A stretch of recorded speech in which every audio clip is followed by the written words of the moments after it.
Alright, good morning. We're going to install a Beachcomber Fiberglass dive platform. I did a little bit of precursor work to keep us moving along. Established the center line of the boat via the trim tab or the zinc plate, and measured over equal spacing, as you can see by the blue tape, which is centered. Transom door, confirmed that the transom door will clear the dive platform. I have it so the transom door will be a ½ inch above the dive platform. Confirmed that the spacing on the dive platform lies, you can see, over between the slots and ends. And one thing that we must concern ourselves about, we'll go upstairs into the lazarette and make sure that we don't have conflicts with pumps, hoses, and things of the like, in which we do in this condition. We have a pump over there which will have to be relocated. We're going to miss the sea strainer, and a pump over there. You have to be cognizant of the rudder support. So I've laid that out so I'm above and below the rudder support. So all that into consideration, I think we're ready to go ahead and drill some holes and see what we got. So we've established center lines. As you can see by the tape, we've drawn a center line from here down the tape line. So now we're going to take the bracket and we're going to set the brackets up and we're going to lay out the holes, and then we'll drill small pilot holes and find out what we drill through on the inside. Note that the backs are 3 different lengths as you taper across the back. Number them from one side to the other, as you see I've done here. I have 1, then I have 2, 3, 4, and 5, and then 6 is over there. So we've numbered them from 1 shortest, 2 medium, 3 long, 4 long, 5 medium, 6 short once again. Now we'll go ahead and drill some pilot holes and see what we got. Notice on this bracket we have 2 holes. The second hole, lower one to the red tape, I had to lower due to the rudder support shelf. So note that as you lay this thing out, to make sure you do that.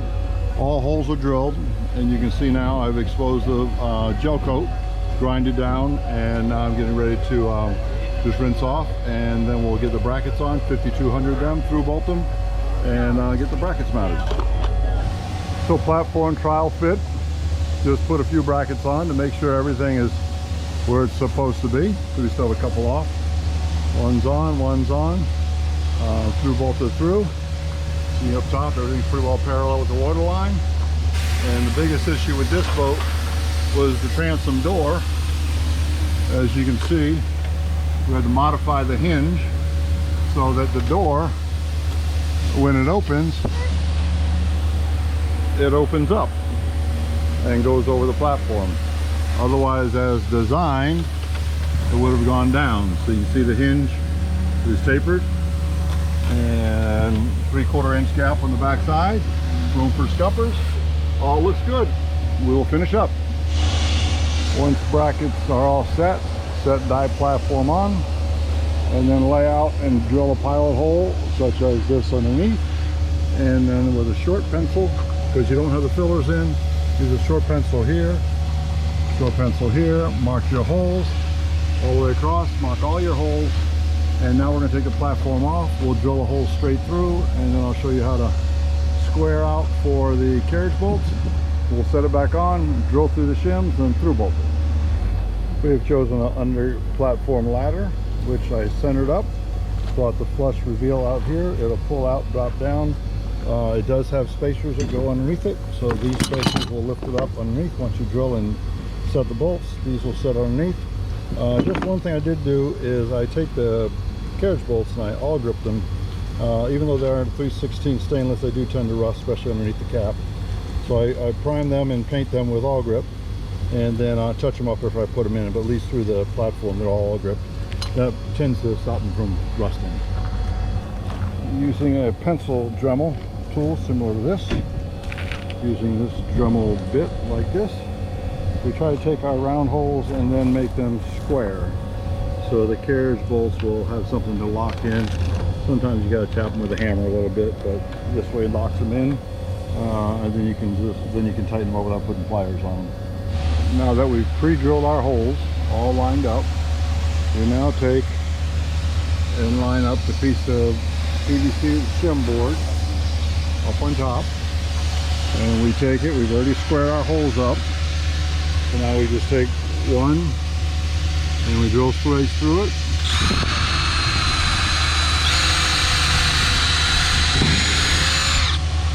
Through the platform, through the metal, and then we're going to goop up one of our bolts with 5200, and we're going to go ahead and goop up the hole, and we'll suck this one up tight.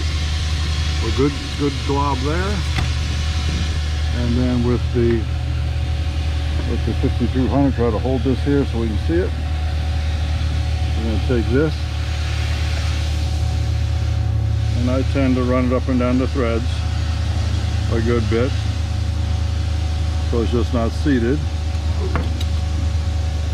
And then we'll try to thread this in. Don't push it through the hole, try to thread it in the hole so you don't push the material all the way through.